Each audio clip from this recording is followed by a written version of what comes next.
s'il y a encore des gens aujourd'hui qui disent que, comme il n'est pas aux élections en 2020, il n'ira pas à la présidentielle 2025. Pitié, camarade, ne me dis pas que tu es encore parmi ceux qui disent ça. Pitié, parce que là, vraiment, c'est fatigant. C'est vraiment épuisant. Maintenant, si tu n'as pas regardé mes précédentes vidéos, je vais t'inviter à aller voir un juriste, un vrai juriste.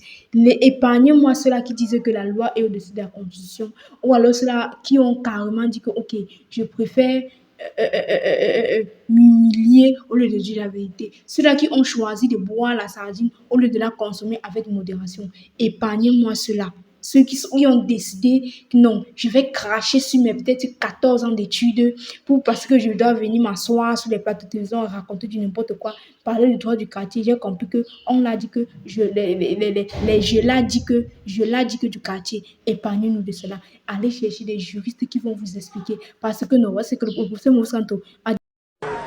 Donc, il n'y a aucun obstacle juridique, je dis bien aucun, à ma candidature.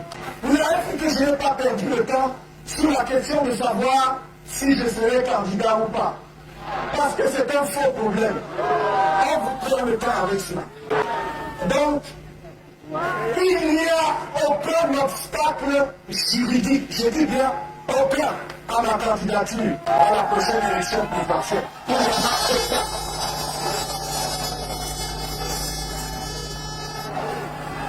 Et je vais vous dire, l'argument,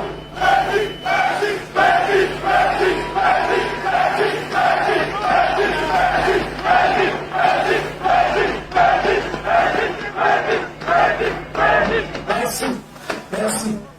L'argument fallacieux de ceux qui disent « Ah oui, mais il n'est pas allé aux élections de 2020, donc il ne peut pas aller à l'élection de 2025. » Je ne veux pas être disputoire, vous savez très bien que je suis assez poli. Mais je dirais simplement, et je conseillerais vivement à ces personnes, d'aller chercher un juriste. Non pas ceux qui squattent les plateaux de télévision et qui ne comprennent rien au droit, mais même à l'étranger, pour qu'ils leur expliquent. Il n'y a aucun obstacle à ma candidature. Je voulais dire ceci. J'ai l'impression parfois que nos amis qui passent leur temps dans les cabinets noirs à voir comment créer des difficultés aux gens avaient pensé que le fait pour nous de ne pas aller aux élections de 2020, les carottes étaient petites. Et après, ils se sont rendus compte que même malgré tout, il y avait des élections en 2025, législatives et municipales en février. Ils ont dit, mais on va faire comment? Ils ont violé la Constitution pour envoyer les élections en 2026. Ils croyaient que c'est réglé.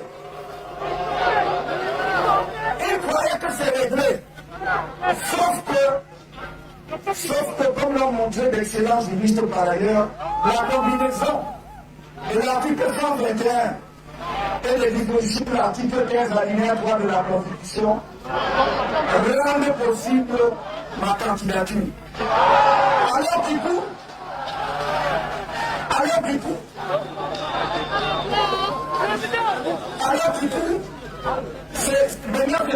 c'est comme une folie. Même ceux qui avaient fait des études, y compris en venant ici, ils ont brûlé leur thèse, ils ont tout déchiré pour aller au quartier. Maintenant, c'est le droit du quartier qui sont sur le plateau de télévision. Je me demande, parce que c'est un problème sérieux pour l'éducation de nos enfants, parce que je me demande ce qu'ils enseignent maintenant dans les amphithéâtres. Qu'est-ce qu'ils enseignent à nos enfants dans les amphithéâtres? Voilà le problème aujourd'hui. Voyez un pays où on a tout déconstruit. On a tout déconstruit. Au Cameroun, il n'y a plus de repères. Dites-moi, est-ce qu'il y a encore de repères? Les enfants grandissants sont dit, j'aimerais être comme.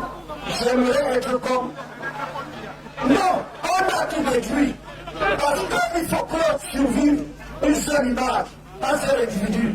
Mais ils se sont trompés. Je crois que Après 43 ans, ça a mis le temps que ça a mis, mais c'est fini maintenant. Et en octobre, nous disons, c'est fini. Alors, me vient une petite chanson. Cameroun 2025, changement. Cameroun 2025. Professeur, qui êtes-vous?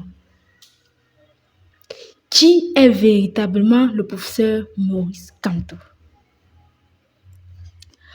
Pour ceux qui n'ont pas bien compris, vous vous souvenez, en temps normal, en février 2025, il devrait avoir les élections législatives au Cameroun. Maintenant, comme c'était déjà prévu, ils sont en alerte depuis 7 ans. Ils se sont dit, ok, nous sommes en 2025, il y a les élections présidentielles et les élections législatives. Et les élections législatives viennent avant l'élection présidentielle. Si on ne fait pas quelque chose, le MSC part aux législatives, nous sommes. Qu'est-ce qu'il faut? Et c'est grande chose. Il suffit qu'ils s'asseyent là, ils bafouent quelque chose. Qui va les arrêter? Qui va les acquitter pour ça? Qui va venir leur demander quoi? Ils ont renvoyé les élections en 2026. Donc ça ne vous dit rien. Ils viennent nous sortir comme quoi il n'y a pas les fonds pour organiser des élections. Nous disons que non. C'est l'eau dans l'huile. C'est l'eau dans l'huile. En repoussant les élections en 2026, ils ne savaient pas qu'ils avaient affaire à un baobab du droit au Cameroun. Pour eux, peut-être en disant que, ok, comme il n'y a pas d'élection, il n'y a pas eu d'élection en 2025, c'est mort. On a encore 7 ans pour se rattraper. Il n'y a pas. Il n'y a pas. Ils ont tout fait. Maintenant, puisqu'ils n'ont rien pu faire de façon... Bon, tout ce qu'ils ont fait d'abord, c'est illégal. Donc, puisqu'ils n'ont rien pu faire, ils se sont dit, ok, maintenant, nous allons distraire les Camerounais. Si on n'a pas pu l'empêcher d'aller aux élections en repoussant les législatives, on va maintenant s'attaquer à la sensibilité des Camerounais.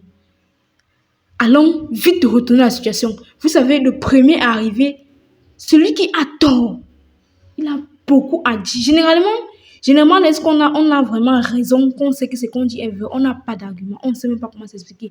Tellement on a l'impression que ce que est en train de dire ici est tellement simple à comprendre. Je ne sais pas comment il va argumenter ça. Mais le menteur, le trompeur, il va t'argumenter. Ils se sont dit, ok, mandat impératif. Allons, parlons du mandat impératif. Oh, le mandat impératif, oh, ça ne touche que, ça ne parle que des députés, des sénateurs, des chefs du village, ça ne parle que des sous-préfets, ça ne parle que des préfets, ça ne parle que des représentants des chefs. Ok, tout ça c'est Ndochi. 2025, c'est l'horizon. 2025, c'est le changement. Camarades, merci d'être arrivé au niveau de cette vidéo. N'oublie surtout pas de liker, de partager cette vidéo. Ça, c'était la partie 3. La prochaine partie, nous parlerons du débriefing du professeur Abba Oyono. Est-ce que vous êtes prêts pour ce dimanche marathon? Abonne-toi si tu n'es pas encore abonné. Active la cloche de notification pour toujours être alerté lorsque je mettrai de nouvelles vidéos en ligne. Camarades, à très bientôt.